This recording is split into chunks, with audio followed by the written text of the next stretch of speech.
आज हम आपको वो सवाल पूछेंगे जो सवाल आपने अपने आप को कई बार पूछा पर उसका जवाब कुछ नहीं मिला। क्या कभी आपके साथ ऐसा हुआ है कि कोई आपके घर तुलसी लेने आया और आपने मना कर दिया? आपने देखा है कि मृत्यु के समय पे मुख में तुलसी का पत्ता क्यों रखा जाता है? क्या आपको ये पता है कि भगवान विष्णु को बिना तुलसी के पत्ते भोग नहीं लगाया जाता? क्या आपके पास संपत्ति है, आप तीर्थों के स्नान कर सकते हैं? अगर आप तीर्थों के स्नान नहीं कर पाते तो आप क्या करके वो तीर्थों के स्नान का फल प्राप्त कर सकते हैं? अगर आपके पास संतानों में कन्या नहीं है तो आप क्या करके कन्यादान का फल प्राप्त कर सकते हैं? अगर आपके घर में तुलसी का पत्ता नहीं है, केवल आधा तुलसी का पत्ता है, तो भी आपको क्या फल मिल सकता है?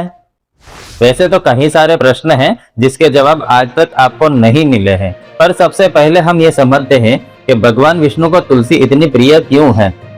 एक शंखचूड़ नाम का दैत्य था, उसकी पत्नी का नाम था वृंदा, और वो वृंदा इतनी पतिव्रता थी कि उसके पतिव्रता व्रत के कारण वो शंखचूड़ को कोई हरा नहीं सकता। पर एक बार भगवान शिव का युद्ध हो जाता है शंखचूड़ से, और शंखचूड़ उस युद्ध में हार नहीं पाता है। तब जाके भगवान विष्णु को वो भगवान शिव प्रार्थना करते हैं, और वो प्रार्थना के कारण भगवान विष्णु शंखचूड़ का रूप लेके लीला करते हैं और वृंदा के पतिव्रता व्रत का भंग करते हैं। तब जाके शंखचूड़ को भगवान शिव मार पाते हैं।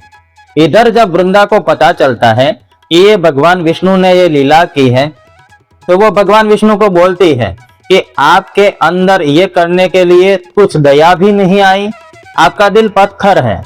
तो वो पत्थर दिल होने के कारण वो वृंदा श्राप देती है कि आप पत्थर बन जाओगे। ये जो पत्थर बन जाओगे का श्राप है वो आगे जाके शालिग्राम के रूप में पूजा जाता है। वहां भगवान विष्णु भी उस वृंदा को कहते हैं कि आखिरकार आप तो मेरी प्रिय हैं और मेरी भक्त हैं, तो मैं भी आपको वरदान देता हूं कि आप पृथ्वी में नदी के स्वरूप में बहेंगे। वो नदी का नाम है गंडकी, और आपके केश कल्पों में से एक वृक्ष पैदा होगा, उस वृक्ष का नाम है तुलसी। भगवान विष्णु ने वृंदा को कहा कि आप पृथ्वी लोक पर नदी के स्वरूप में बहेगी और वो नदी का नाम होगा गंडकी, और आपके केश कलापों में से जो वृक्ष उत्पन्न होगा वो वृक्ष का नाम होगा तुलसी, और वो तुलसी सभी वृक्षों में श्रेष्ठ मानी जाएगी। भगवान विष्णु वहां वृंदा को कहते हैं कि मैं आपके श्राप को मान देते हुए मैं पृथ्वी लोक पर पाषाण के रूप में रहूंगा और गंडकी नदी के समीप में रहूंगा। पाषाण अर्थात पत्थर, और जो गंडकी नदी है उसके समीप, अर्थात जो गंडकी नदी के अंदर मिलते हुए पाषाण या पत्थर है वही शालिग्राम स्वरूप माने जाते हैं। और भगवान विष्णु कहते हैं कि मैं शालिग्राम कभी भी तुलसी आपके बिना नहीं रहूंगा। और भगवान वो भी कहते हैं कि अगर कोई व्यक्ति शालिग्राम को तुलसी से अलग करता है तो उसको दूसरे जन्म में पत्नी का सुख नहीं मिलेगा। अगर कोई व्यक्ति शंख को भी तुलसी से अलग करता है तो दूसरे जन्म में वो पत्नीहीन रहता है, रोगी बनेगा। इसीलिए कभी भी भगवान शालिग्राम को तुलसी के बिना नहीं रखा जाता। तभी से वृंदा नदी के स्वरूप में बहने लगी और उसका नाम पड़ा गंडकी, और उसके तट पर श्री हरि शिला के रूप में निवास करने लगे और भगवान शालिग्राम के स्वरूप में वो पूजे जाने लगे। वहां के जो कीड़े हैं वो कीड़े शिला को काट काट के एक आकार बनाते हैं और वो भिन्न भिन्न आकारों का निर्माण करते हैं, और वो पत्थर जब गंडकी नदी में गिरता है तो उसे शालिग्राम के रूप में माना जाता है। पर कोई पत्थर यदि बाहर गिरता है और सूर्य प्रकाश से पीला हो जाता है तो वो पूजा योग्य नहीं माना जाता। वो पत्थर को कीड़ों ने काट के नदी में गिराया है, वही शालिग्राम के रूप में आज पूजे जाते हैं। अब सवाल ये होता है कि मैं बड़ी बड़ी नदियों में स्नान करने नहीं जा सकता, मैं बड़े बड़े यज्ञ नहीं कर पाता, मैं बड़ी बड़ी पूजाओं नहीं कर सकता, तो मैं ऐसा क्या करूं कि जिससे वो सभी का पुण्य मुझे मिले? तो भगवान विष्णु ने कहा है कि कोई व्यक्ति निरंतर एक तुलसी के पत्ते से मेरी पूजा करता है तो उसे 1,00,000 अश्वमेध यज्ञ का फल मिलता है। भगवान विष्णु ने कहा है कि जो 10,000 गायों का दान करने से फल मिलता है, वही फल एक तुलसी पत्र दान करने से मिलता है। भगवान विष्णु ने यह कहा है कि कोई यदि गंगा, यमुना जैसी पवित्र नदियों में स्नान करने नहीं जा पाता, और भगवान विष्णु ये भी कहते हैं कि अगर मेरे पे बड़े बड़े घड़े अमृत के भर के मेरे को स्नान कराया जाए, फिर भी मेरे को जो तृप्ति नहीं मिलती, वो तृप्ति केवल और केवल तुलसी के जल से अभिषेक करने से मेरे को मिलती है। और कोई भी व्यक्ति के ऊपर वो तुलसी का जल पड़ जाता है तो उसे भी गंगा, यमुना जैसे पवित्र तीर्थों के जल का स्नान प्राप्त होता है। हमने ये देखा है कि हर घर के बाहर तुलसी का पौधा लगाया जाता है, और हमने ये भी देखा है कि मृत्यु के समय मुख में तुलसी का पान रखा जाता है। मगर क्यों? क्योंकि जिस घर के बाहर तुलसी का पौधा है, उस घर को तीर्थ समान माना गया है। उस तीर्थ समान घर के ऊपर कभी यमराजा दृष्टि भी नहीं करते। जो व्यक्ति तुलसी के पौधे को लगाता है, वो पौधे के मूल का जितना विस्तार होता है, उतने युगों तक वो ब्रह्मलोक में प्रतिष्ठित होता है। अगर कोई व्यक्ति तुलसी का पूरा बगीचा तैयार करता है तो उसके सारे पाप नष्ट हो जाते हैं। अगर कोई व्यक्ति उसके घर पे कोई तुलसी का पान लेने आता है या तुलसी लेने आता है और उसको दान करता है, तो वो भगवान को अति प्रिय बन जाता है। भगवान विष्णु ने कहा है कि अगर किसी के मस्तक पे तुलसी है, अगर किसी के मुख में तुलसी है, अगर किसी के हाथों में तुलसी है, तो यमराज उस पर दृष्टि भी नहीं कर सकते। तो इसीलिए मृत्यु के समय पे मुख में तुलसी का पान रखा जाता है। हमारे यहाँ कन्यादान को महादान माना गया है, और ऐसा भी कहा गया है कि आपको जन्म लेने के बाद और मृत्यु से पहले कन्यादान का सौभाग्य मिलना चाहिए। अगर आपको नहीं मिलता तो हमारे यहाँ ऐसी मान्यता है कि आपको दूसरा जन्म लेना पड़ेगा। पर किसी के संतान में कन्या है ही नहीं, तो कन्यादान का फल उसे कैसे मिलेगा? तो आपने देखा होगा कि कार्तिक शुक्ल पक्ष नवमी से लेके 11 तक तुलसी विवाह का प्रयोजन होता है।